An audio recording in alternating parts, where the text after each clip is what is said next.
Pharmacology waxaa laga soo derive gareeyay laba erey oo Greek ah.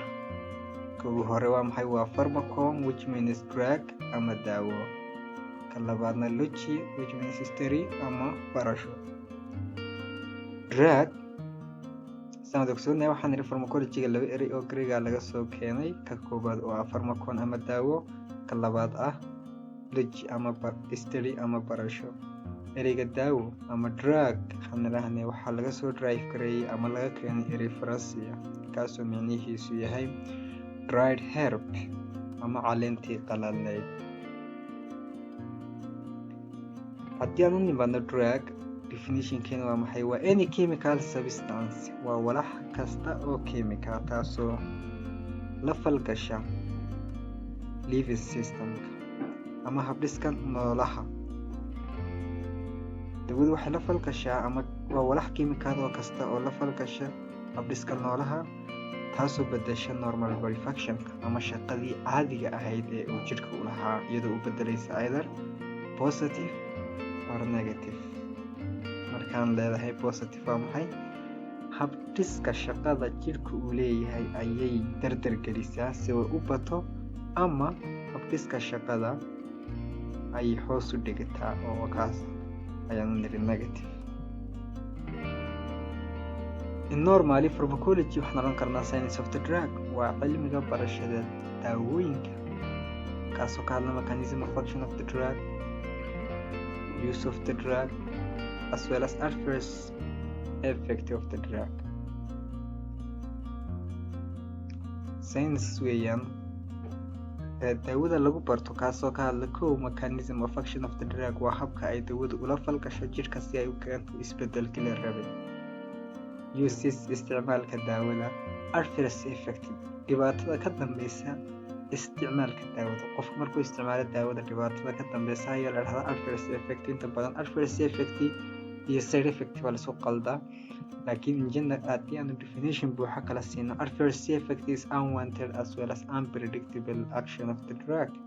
Adverse effect waxaan oran karnaa xaaladda aan la rabin ama dhibta aan la rabin ee daawadu keento lana saadaalin karin ee ay daawadu keento. Meesha aanu side effect ka oran karno waa unwanted but predictable effect of the drug. Waxa weeyaan iyadna sidoo kale dhibaatada aan la rabin balse la saadaalin karo, la oran karo way dhici doonaan ee ay daawadu keento ayaan oran karnaa. Sidoo kale pharmacology wuxuu ka hadlaa importance of the drug, ahmiyadda daawadu ay u leedahay for human, bini'aadanka, ama muhiimadda daawada ay u leedahay bini'aadanka ayuu ka hadlaa. Topic-geena labaad ama subtopic-geena labaad ee inoogu xiga waa maxay? Waa source of the drug ama kheyraadka daawada, waa meelaha daawada laga helo. Waxaa ugu horeeya plants ama dhirta, waana qaybta ugu badan ee daawooyinka caadiga ah laga soo saaro. Waxaana tusaale inoogu filan morphine iyo digoxin, waa laba example oo ka mid ah daawooyinka laga soo saaro dhirta. Haddii aanu qaybta labaad u nimaadno waa maxay? Waa animals ama xayawaanada daawooyinka laga soo saaro. Waxaa kow ka ah insulin, antitoxin serum, labadan daawo ayaa laga soo saaraa xayawaanada. Sidoo kale haddii aan u nimaadno mineralska ama macdanaha, waa daawooyinka laga soo saaro mineralska ama macdanaha. Waxaa ka mid ah ferrous gluconate, magnesium sulfate, labada daawo ayaa ka mid ah. Sidoo kale microorganismka ama jeermiska ama waxaan u naqaano ku dul noolaha, waa xayawaanka, waa cayayaanka ilma aragtida ah ee sababa cudurrada inta badan. Waa sidaas la mid ah waxay noo keenaan faa'iido. Waxaa faa'iidadooda ka mid ah inaanu ka samaysano daawooyin lagula dagaalamo iyaga laftigooda. Marka tusaale haddii aanu soo qaadano daawooyinka microorganismka laga sameeyo waa maxay? Penicillin. Penicillinka ayaa ka mid ah. Penicillinku waa daawooyinka ugu badan ee waqtigan la joogo loogu isticmaalka badan yahay. Haddii aanu tusaaleyaal soo qaadano penicillin groupka ama daawooyinka ka mid ah penicillinka kooxdaas kale, waxaa ka mid ah amoxicillin, ampicillin, cloxacillin iyo qaar kale oo fara badan. Waana daawooyinka aadka loogu isticmaalo infectionka.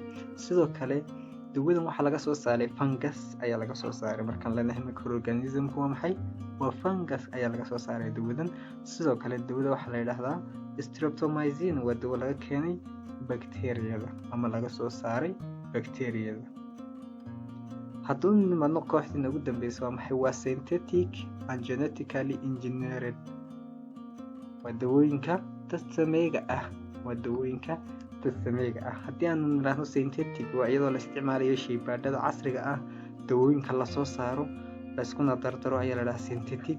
Genetically engineered waa maxay? waa dawooyinka lasoo saaro iyadoo la adeegsanayo habka hidde-sidaha jidhka.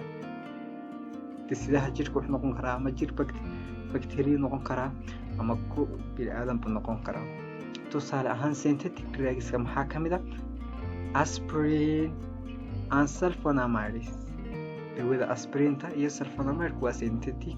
Marka genetically engineered waxaa ka mid ah human insulin and human growth hormone, waa laba dawo oo laga soo saaro habka genetic. Saan wada ogsoonahay human insulin markaan leenahay waa insulinta ay dadku isticmaalaan. Sidoo kale dawadan waxaa laga soo saaraa bakteeriyada. hidde-sidaha bakteeriyada ayaa la qaadayaa laguna larayaa insulin yar iyadoo la isticmaalayo polymerase chain reaction wax loo yaqaano, ama plasmidka insulinta ayaa lagu xiriiriyaa. maadaama ay bakteeriyadu tahay ilmo aragteeda ugu taranka badan leh marka la barbar dhigo microorganismka kale kasakow viruska. Marka hidde-sidahaasi wuxuu qaadayaa insulinta 100 goor. hadduu u tarmana waxaa soo bixi doona 100 koobi oo insulin ah. kadibna iyadoo la isticmaalaya habka polymerase chain reaction ayaa laga soo saaraa insulin aad u fara badan. Marka geneticka waxaan ka wadnaa hidde-sidaha wax la isticmaalay bakteeriyada human insulin. Human growth hormone-kana sidoo kale waxaa la isticmaalay human growth hormone waa dheecaanka dadka koriya. Okay, haddii aan u nimaadno other topic-ga waa maxay? waa drug name ama magaca daawada. dawada magaca loo bixiyo generally haddii aanu ka hadalno dawadu waxay leedahay 3 magac. kow waa chemical name ama magaca kiimikaad ee ay daawadu iska leedahay. Generic name ama magaca guud ee ay daawadu leedahay. Finally trade name ama magaca ganacsi ee ay daawadu leedahay. 3 magac unbay dawadu yeelan kartaa. haddii aan u nimaadno chemical name ama magaca kiimikaad ee ay dawadu leedahay, waxay describes the chemical structure of the drug. wuxuu had iyo jeer qeexaa sharaxa structure-ka kiimikaad ee ay daawadu leedahay ama qaab dhismeedka kiimikaad ee ay daawada molecular-deedu isugu tageen. inta badan magacani waa magac aad looma isticmaalo. It's not commonly used because of complexity. magacani aad looma isticmaalo maadaama uu yahay magac aad u adag, la xafidi karin, lana qaban karin. saa darteed laakiin inta badan but may be used by either chemists or pharmacists. waxaa la isticmaali karaase ama inta badan isticmaala chemist, waa dadka kiimikaalada ku takhasusay, iyo pharmacist ayaa isticmaala macnihiina isticmaala magacan especially waqtiga lagu jiro ama la oranayo research-ga, raadraaca xilliga ay sameynayaan ama soo saarayaan dawooyin cusub, kiimikaadlo cusub. waqtiga ayay isticmaalaan chemist iyo pharmacist. waa chemical name-ka dawada. haddii aanu tusaale soo qaadano structure-kani wuxuu noo qeexayaa N-acetyl B-aminophenol. waa dawo loo yaqaano N-acetyl B-aminophenol, waana chemical name. waxaan xagan hoos ku qornay waxaana sheegaysaa sidaad ogsoontihiin structure-kan ay daawadu caadaysatay ama ay iska leedahay. haddii aan u nimaadno trade name ama magaca ganacsi waa maxay?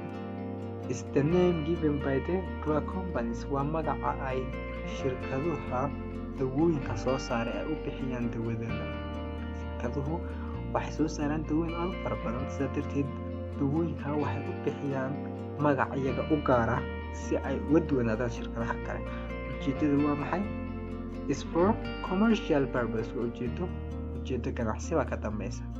shirkadu haddii ay soo 100 shirkadood haddii ay jiraan soo saaraan 100 dawo oo kala duwan balse isku dawo ah oo hal dawo ah oo macnaheedu isticmaalkeedu isku wada mid yahay magac gaar ah ayay kala bixsanayaan ujeedada ka dambeysana maxay waa commercial purpose sidaa darteed dawo kasta ama hal dawo waxa laga yaabaa inay yeelato multiple names one drug may have multiple names hal dawo ayaa waxa laga yaabaa inay yeelato magacyo aad u fara badan maadaama shirkado fara badan ay soo saarayaan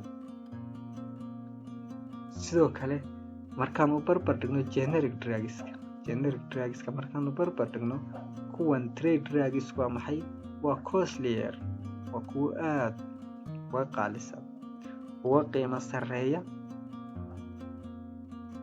dawooyinka generic drugska sidaa darteed